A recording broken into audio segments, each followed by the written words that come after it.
Hi there, this is Carly Susu, Susu VR artist of Virtually Susu, and today I'm going to show you how to draw 1,000,000 mushrooms. Okay, let's just get rid of this. Bye. And I just noticed there's a little thing there, so we just get rid of this. Okay, I'm going to start with the icing brush. That's that brush because it has a lot of texture, and I tend to work in a really small world. I make myself dinosaur sized. So once I've got my stems from my icing brushes, I'm going to take one of the pre-made shapes, one of the guides, the globe guide, and I'm going to paint it, half of it, so that I can make the dome of my mushroom.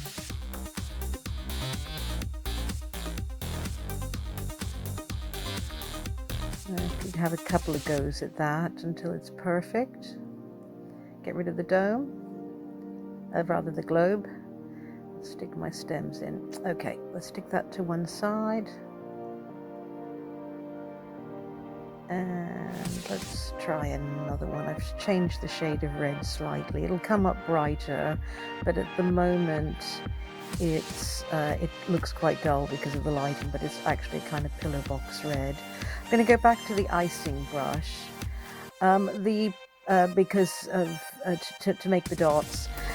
Because of the nature of the brush that I've used to make the red domes of the mushrooms, it's called a flat marker, and the flat marker casts no shadow, and you'll see later on why. So I'm selecting everything, and I'm going to just change the color of the stem slightly, though it's hard to see in the video. I've just lightened the stem a bit, putting it in. So this is speeded up quite a lot, but I'm selecting, copying, and in varying sizes. As I copy, select, I paste them in a variety of sizes. So you can see me making it larger and smaller. I was saying I always like to work dinosaur size, so I can make quite an enormous world and then expand the world. So I'm just making a lot of mushrooms at the moment. Let's see. My weird position, I've got to explain, is this kind of pose that even an advanced yogi couldn't get into, is because the app I'm using, Live for Tilt Brush, which is using a ReadyPlayerMe Avatar, and I'll put a link where you can find out how to do this in the description below. I like to work sitting on the floor. I usually work cross-legged on the floor. And because I haven't got knee trackers on, it's very, my avatar doesn't realize I'm sitting on the floor, so hence all the weird contortions. Okay, I've decided to make a base, a kind of for my world, and I'm again using the icing brush because of its lovely texture. I've taken a square guide so that I can have a nice flat surface, and this is the ground. So again, you can see how big the world will be. I'm doing blades of grass using one of the other brushes that it's like a cell brush. It has an outline, cartoon. It's a cartoon brush, and it's always got a black outline. So I'm shrinking these blades of grass down and inserting them all over the place. This is going to be the base of my world.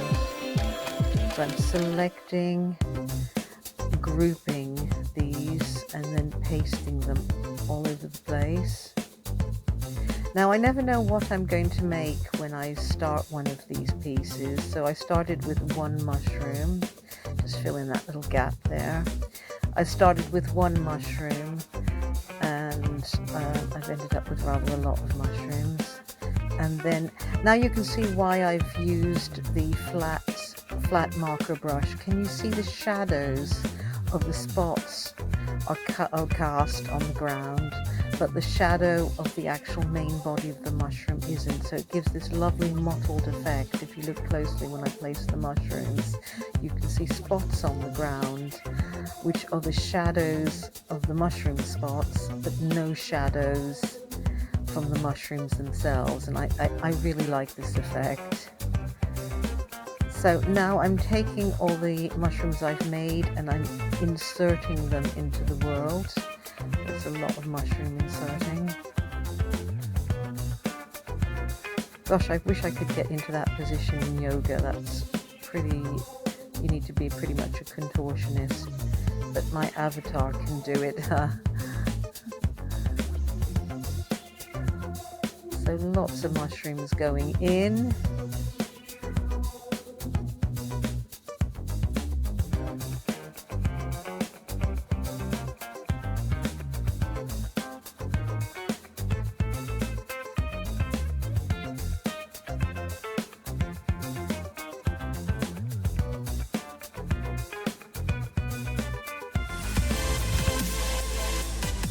And I keep checking the world in various sizes as well, because at the moment I'm still pretty much dinosaur sized. So when I make myself human sized, it takes on a completely different effect. So here I am. Now this is kind of human sized, so I get to see what I'm doing.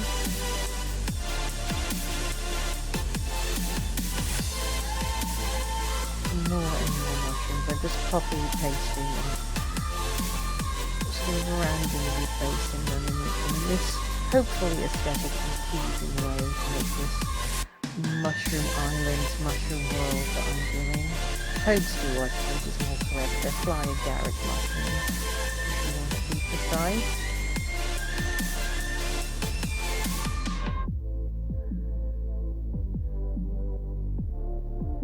And yeah, as I say, I'm actually sitting cross-legged on the floor. It's my preferred way of working.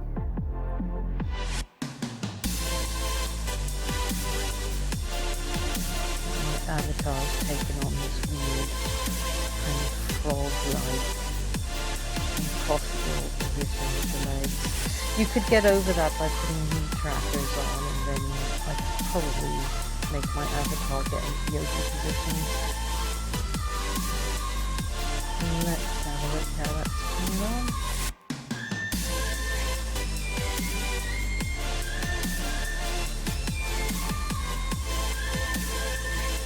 A little bit of adjustment to the grass there.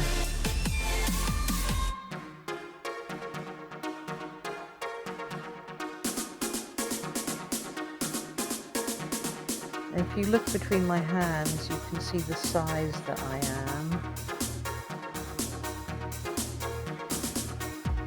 It's all very speeded up. Now I'm going to add, I think the world needs a little bit of texture. I think it needs kind of more of an edge. Oh, there you go. You can really see the effect using a flat marker together with another brush that does have a shadow. It's quite surreal that only part of the mushroom casts the shadow. Really see those spots on the ground. And as I say, I've used the icing brush to make the ground. Okay, now I'm going to change the background color. You can just about see it in the gaps, but I wanted a blue sky. I'm using a standard background in this, which has got a few little mountains in the distance. And I'm going to turn the mountains in the distance green to match my green world, and the sky a very vivid blue. So I'm playing around with the colours in the lighting. I'm also going to add a bit of fog. There we go, it's too much fog, but I'm adding a little bit of fog just so it has some depth. So fog works. The more fog, the more things disappear. It kind of makes things a bit blurry. So a tiny bit of fog will give some depth. So when you get in close, the colours are clear, but in the distance, everything's got a bit of fog. That's without the fog, that's with a tiny bit of fog, which I'm going to keep. And you can adjust the colour of the fog. I've got quite a green fog. Okay, here comes the smoke brush, and I use this for making clouds and atmosphere, and of course this world needs clouds, so I'm shrinking everything down, and I'm going to make my clouds. There they are.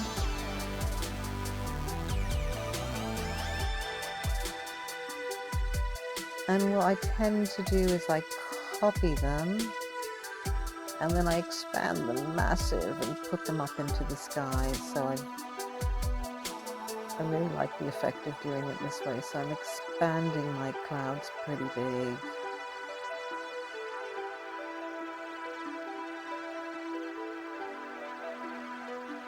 Do that with a few pieces. It just gives it lots of depth and atmosphere if you're making a world or a universe. I like doing that.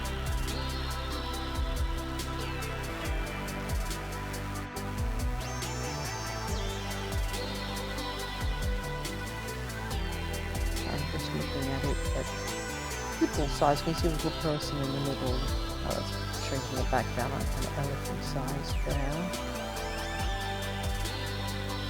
I just always check to see if I've got floating mushrooms. I'm sure there's a few stray ones that haven't quite been attached to the ground properly.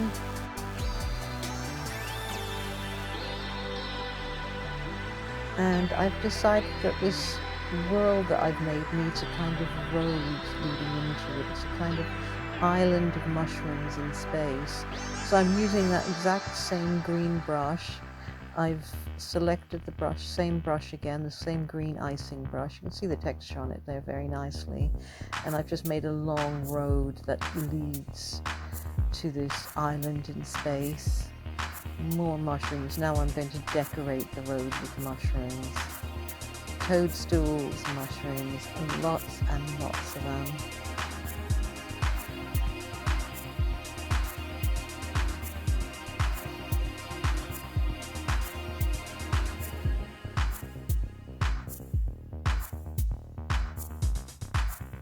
Gone back into the actual island, the world, and just populating it with even more mushrooms.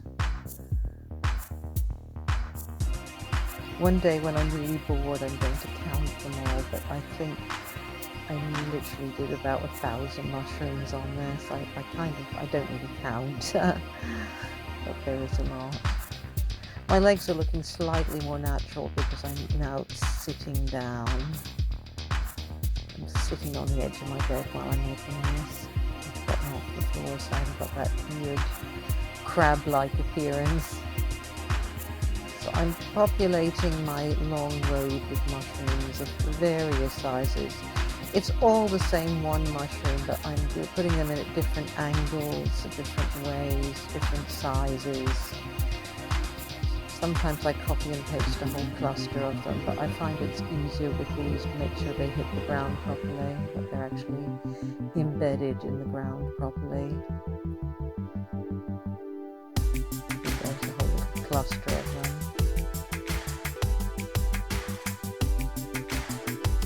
So I'm selecting, using my selection tool. I'm copying, using the little copy button. And then I'm just pasting it, and it's quick as anything. Here it is. This entire piece took me about an hour and a half to make. And that includes having to replace all the mushrooms that I initially made into the world. Because as I say, I never know what I'm going to make. I just put on the headset. I've got my keyword, which this week was sprouts or undergrowth. And I immediately thought of sprouting up like toadstools, sprouting up like mushrooms. It's an expression. And from the one first mushroom I made, this world grew and grew and grew. And it's still growing. I might import this into VR chat, put it through Unity, and then put it into VR chat so that you can actually walk around in it. Though it's a bit lumpy, so I'll have to make decent colliders so that you don't fall through the floor in certain parts. So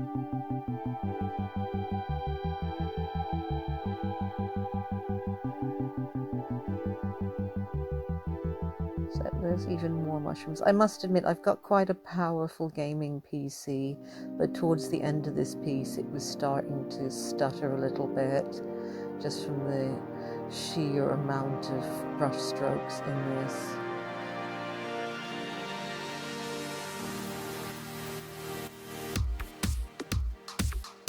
I do always end up making these enormous worlds.